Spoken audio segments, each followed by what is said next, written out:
A lot of you would argue we could have done this a long time ago, but after yet another series loss to the Angels, we can finally lay the 2024 Mariners to rest, correct? We'll answer that and more coming up here on the Locked On Mariners podcast. Colby, hit it.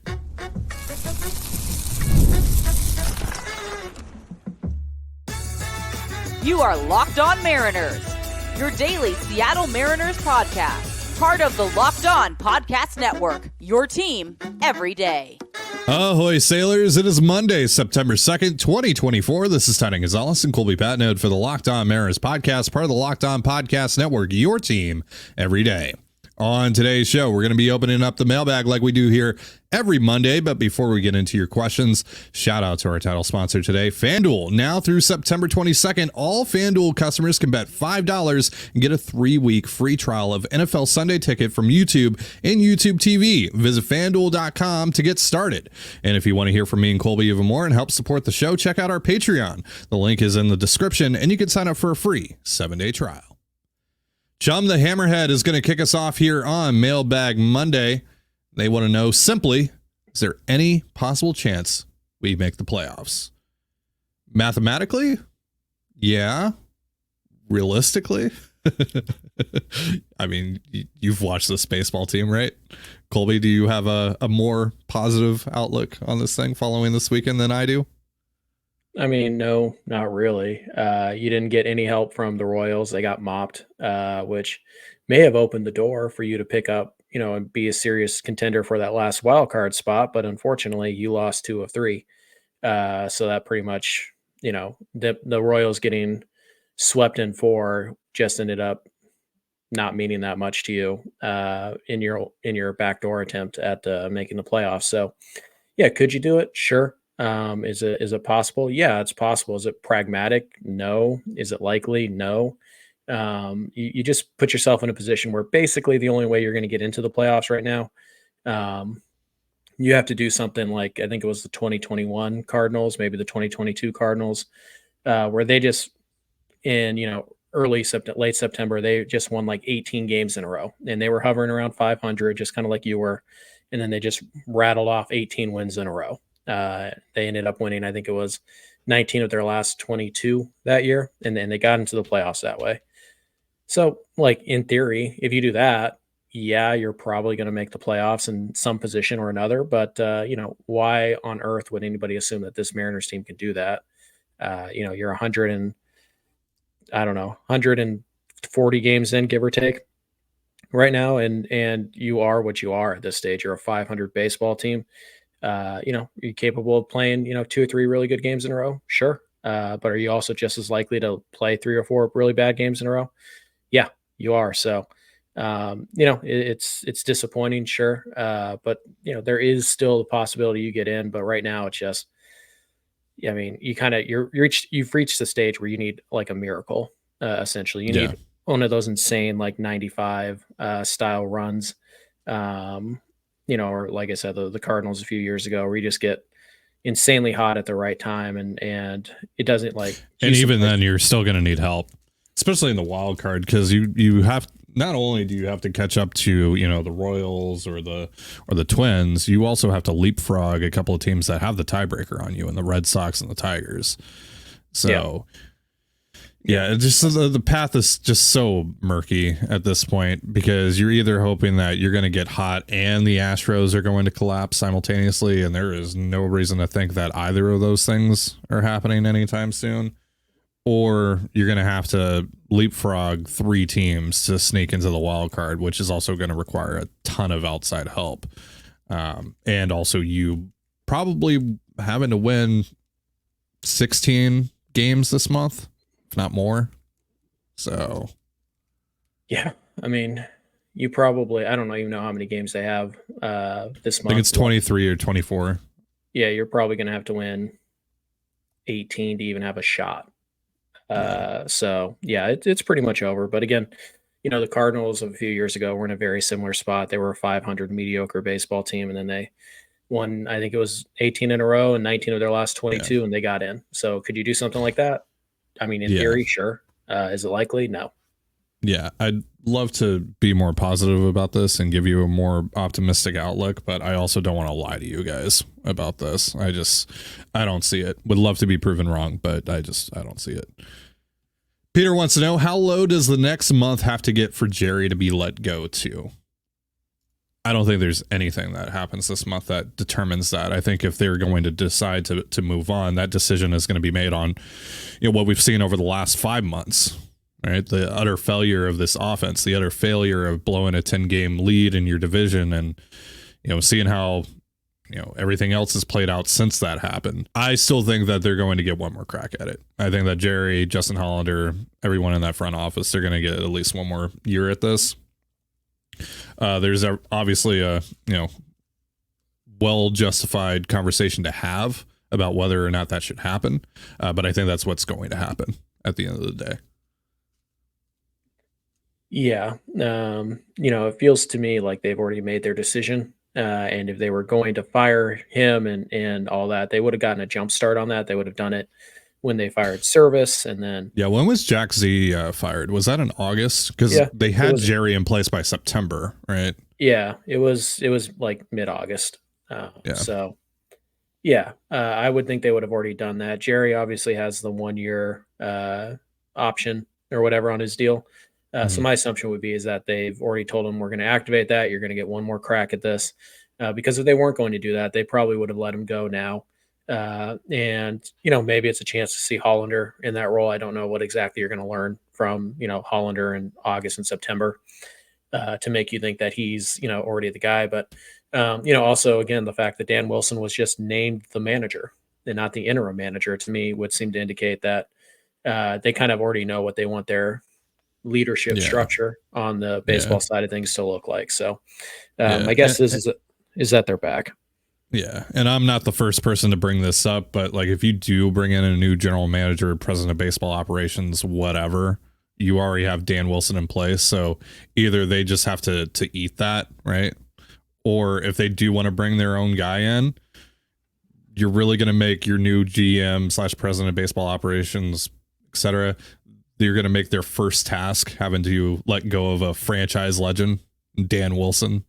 Right. Like, it's a really, really tough spot that they've put themselves in here for really no reason. Like, when they literally didn't have to. Like, there would be no reason whatsoever if you're going to bring in a new GM, to be like, okay, now your first job is to fire a Mariners Hall of Famer 5 weeks after you got the job. Like, there was no reason to do that. So that tells me that, Jerry's going to be back. I don't think there's anything that can happen on the field to, change that. Yeah. And I asked Ryan Divish on Friday if he thought there would be, maybe any front office changes, even if Jerry stayed, and he didn't seem like he thought there would be. So I would just assume that it's going to be Dipoto and Hollander for at least one more go at it. All right. So we are going to answer more of your questions here in just a moment. But first, a reminder, this episode of the Locked On Mariners podcast is brought to you by FanDuel.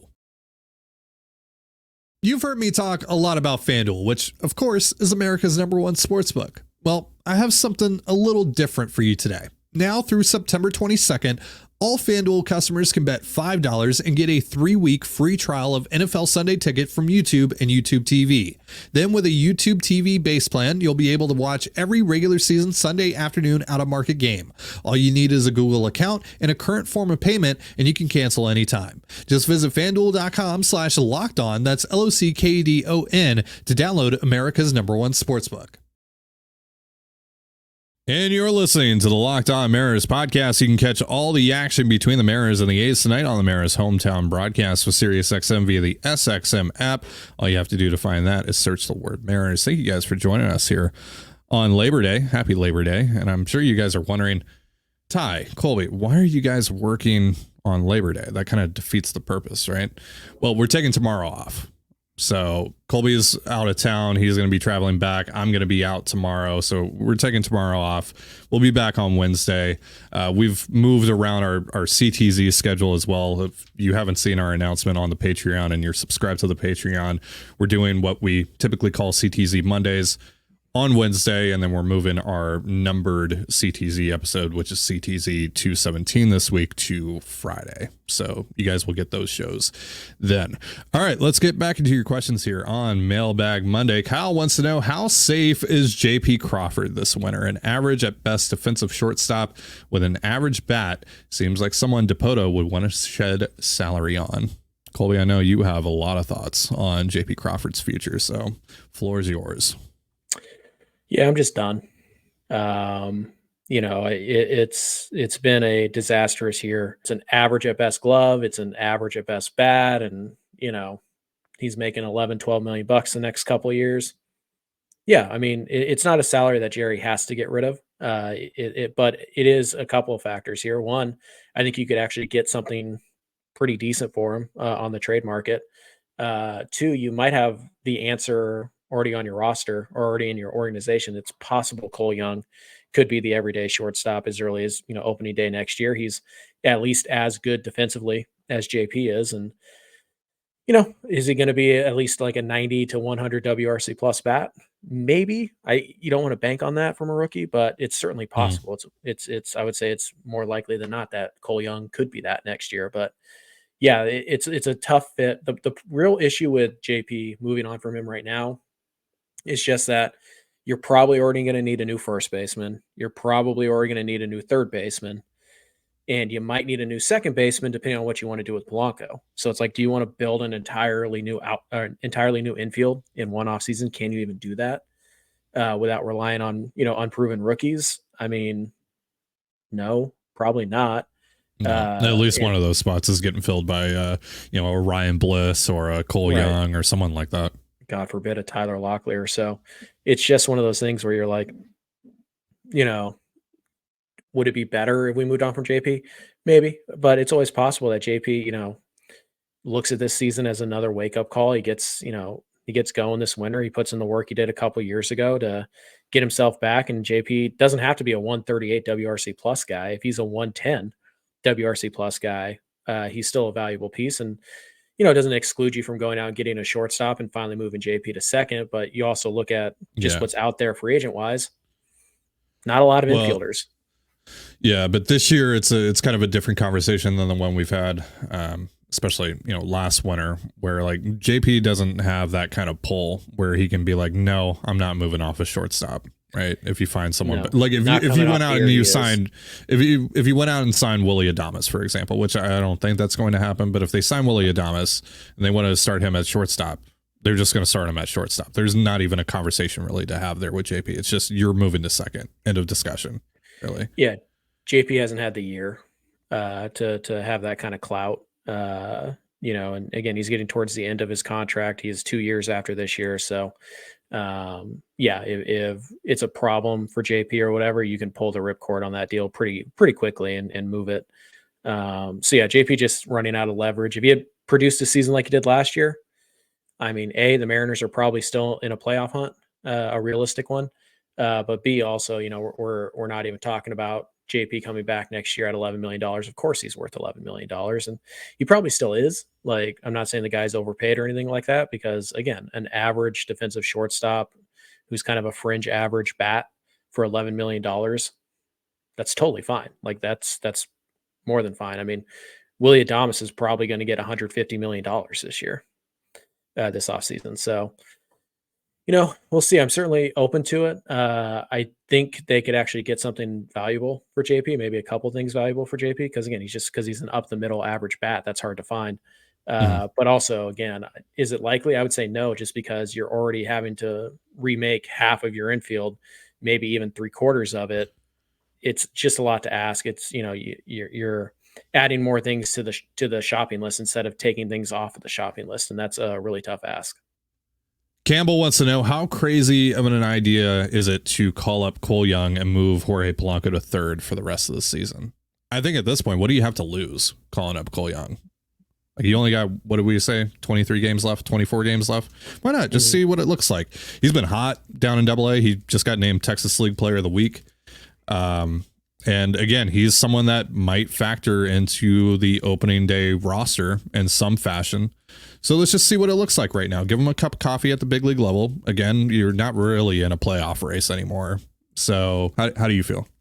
Yeah, my concern is he ready for major league pitching? Because calling up a guy just to see when you don't think he's ready is foolish. And he's had a very nice year down in Double A, especially considering his age. I think he just turned 21 about a month ago. And obviously he's on a heater right now. But to me, this is a guy that you should challenge with AAA. If you were thinking about calling him up, you should have put him in AAA a couple of weeks ago.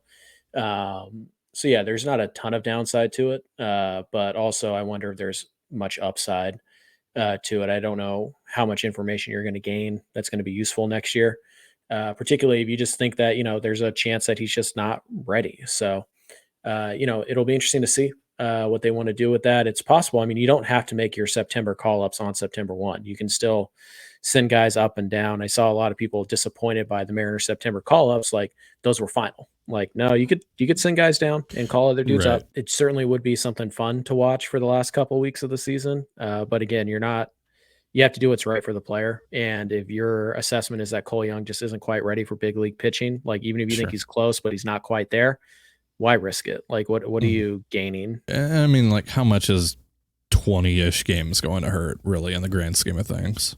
Right. But how much is it going to help in the grand scheme of things? Sure. I think that's my main concern. Does it really help him? If not, then why do it? Halkin wants to know, how possible is it we finish bottom 10 or top 10, however you want to look at it, the MLB Draft Lottery?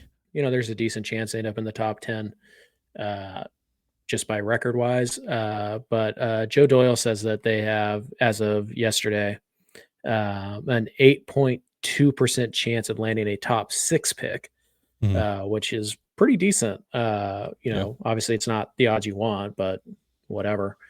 So I would say a top 10 pick, the odds are probably 12 to 15% that they landed. And so obviously the lottery kind of mixes, kind of makes things hard to plan for. Like, again, the Guardians were like a fringe 500 team last year and they ended up with the number 1 pick. Like, so you could have the 6th worst record in baseball and pick 10th. And it's just like, okay, well, was it really worth losing those last 4 games to get, whatever, blah, blah, blah. So, yeah, I would say decent odds that you're going to be picking in the top 10, which is a real bummer. But also, if you're looking for kind of like a silver lining, which I hope this isn't a silver lining for anybody, but, like giving like this front office, this scouting department, this, player development group, just more talented options when they select next June or July. And more money, more pool money to do it with. I mean, that's something, but like, yeah, well, I mean, the common thing we hear about is like, why haven't the Mariners been able to do what the Orioles have done? Or like, look at what the Orioles are doing, and compared to what the Mariners are doing. Well, the Orioles had a bunch of, number 1 picks, right? Or top 3 picks in general. Like, give this group, this player development, this, Scott Hunter, give this group 5 top 4 picks in a row. Yeah. And see what they can do. But nobody wants to do that. Nobody should want to do that. Not where you are right now. So, no. They're very good at that still. So, yeah, I mean, I guess like the consolation prize for having to live through the last 3 months of the season is that they give a top, 5 pick or whatever. You get Ethan Holiday or whoever out of it. Yeah. Okay, I guess cool, but like still, it's not really worth it. But no, whatever. It's a consolation prize. So, yeah, there's a shot they finish with, inside the top 10 in terms of like worst record. I wouldn't say it's a great shot, but yeah, I mean, they, like Joe said, they have a 8% chance right now to get a top 6 pick. I mean, I would imagine a top 10 pick, the odds are, 10 to 15%, somewhere in that range. All right, we have a couple more of your questions here to answer in just a moment. But first, a reminder, this episode of the Locked On Mariners podcast is brought to you by Game Time. So some of you may not know this, but I used to live in New Mexico, and down in New Mexico, there are 0 pro sports teams. And a lot of the bands and artists that I listen to skip going there more often than not. So when I moved to Toronto, where there's a baseball team, a basketball team, a hockey team, even a soccer team, and there's great music being played every night in the city, yeah, I was right in my element. And when I want to catch a ball game or my wife and I want to see a band, I always get our tickets through Game Time. And that was the case well before Game Time sponsored our network and before I even joined the network, because it is truly the best ticketing service, hands down. I really, really believe that. And now it's getting even better thanks to Game Time Picks. Game Time Picks filters out the fluff to show you only incredible deals on great seats, so you don't have to waste time searching through thousands of tickets. I can just go on the app, it'll show me the best deal right away, it'll show me the exact view I'll have, and most importantly, it'll tell me exactly what I'm going to pay with Game Time's all-in pricing, so there are no annoying little fees that pop up at the very last second. So take the guesswork out of buying tickets with Game Time. Download the Game Time app, create an account, and use the promo code LOCKEDONMLB for $20 off your first purchase. Terms apply. Again, create an account and redeem the promo code LOCKEDONMLB for $20 off. Download Game Time today. What time is it? Game Time. And you're listening to the Locked On Mariners podcast. Once again, you can catch all the action between the Mariners and the A's tonight on the Mariners hometown broadcast with SiriusXM via the SXM app. All you have to do to find that is search the word Mariners. Mariners' last series at the Oakland Coliseum, folks. Ryan wants to know, aside from players with expiring contracts, are there any guys that we can be fairly certain will not be back next year? My mind initially goes to the bullpen guys. Trent Thornton, I highly doubt they're going to pay him in arbitration. JT Chagua, he's been fine since coming over, but I doubt that they're going to pay him in arbitration. So I think those two guys are probably gone, more likely than not. Anyone else, Colby, come to mind? I would say it's more likely than not that Josh Rojas isn't back. He's had a pretty good week here lately, but from basically middle of May till, the last week of August, he was one of your worst hitters, in this lineup. That's saying something. And he's probably only going to make like $5-6 million, so it's not a guarantee that they don't pick that up. But again, we're operating under the assumption that the Mariners ownership is going to limit payroll. Again, they're going to constrain it again. That extra $5-6 million that you'd be spending on Rojas, that adds up. That's something that's not, you could spend that money elsewhere, essentially. Now, could you get in a position where, hey, we've traded this guy, Rojas, paying that money to Rojas makes sense, and he's kind of a utility guy off the bench? Sure. But I think, Rojas is more likely than not getting non-tendered. I don't think there's a ton of like huge salaries on this team that you're going to move on from. It's hard for me to imagine that you find somebody to take Mitch Garver's contract. It's hard for me to imagine that you find somebody to take Haniger's contract. Now, they could just tell Haniger to go away and pay him his $17 million. So that's a possibility. But no, I think, in terms of like just guys who are going to get non-tendered, I think Thornton is one of them. Chargois, probably one of them, but we'll see. He's only going to cost you about $2 million. And then Rojas, I'd say more likely than not, is going to get non-tendered as things stand right now. We'll see how he finishes the year. Then there's the guys like Sam Haggerty, who's definitely going to get non-tendered because he tore his Achilles and all that stuff. And right, yeah. So yeah, just Luis Arias. Yeah, on the 26 man right now, there might be 2 or 3 guys that get non-tendered. Everybody else has an option, and they're going to pick it up. So you'll probably go into this winter with 21 of your 26 guys on the roster right now, and not counting the 2 call-ups. They're probably going to be under contract heading into the winter. Last question of the day comes from Jaden. What do you expect from Julio for the remainder of the season? Next season, to what extent do you see his struggles this year change/not change your view of his potential going forward? I think his potential is still best player in the league. Like, you see the tools are there. He's still an elite runner. He's still an elite defender. He's got a great arm.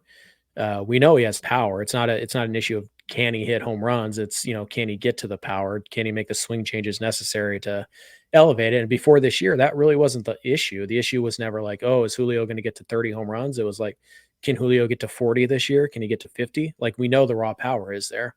And, despite all of his struggles this year, he still managed to maintain a relatively healthy batting average.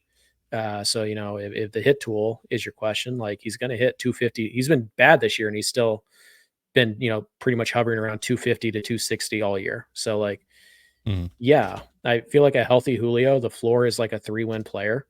And I'm not really concerned long-term that he's not going to find a way to hit for more power. Like, why would I be?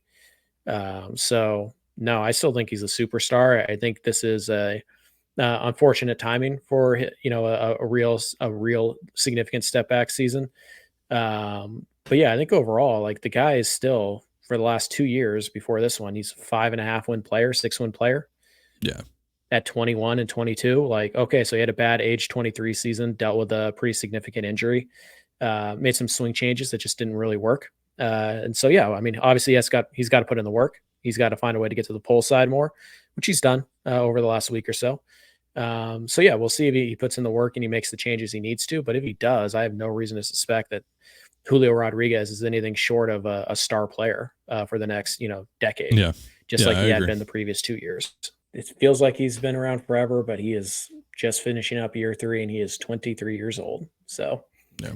let's not be mad at him for not being Bobby Witt Jr. yet. Right. He definitely don't get me wrong. It is very frustrating that he's not that right now. It's very frustrating watching Gunnar Henderson and Bobby Witt Jr. and knowing we have the guy that's capable of doing that, and he's not doing that right now. Absolutely. Julio can do everything those guys can do. Absolutely. Yeah. All right. That is going to do it for our show. But before we get out of here, a reminder that Locked On has launched the first ever national sports 24/7 streaming channel on YouTube. Now it's also available on Amazon Fire TV and the free Fire TV channels app.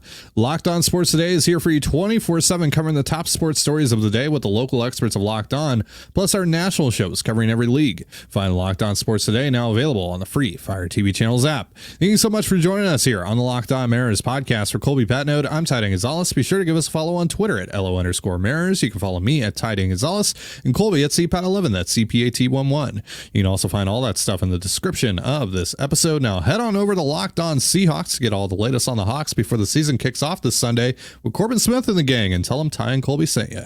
Have yourself a beautiful baseball day, and we'll see you next time. Peace.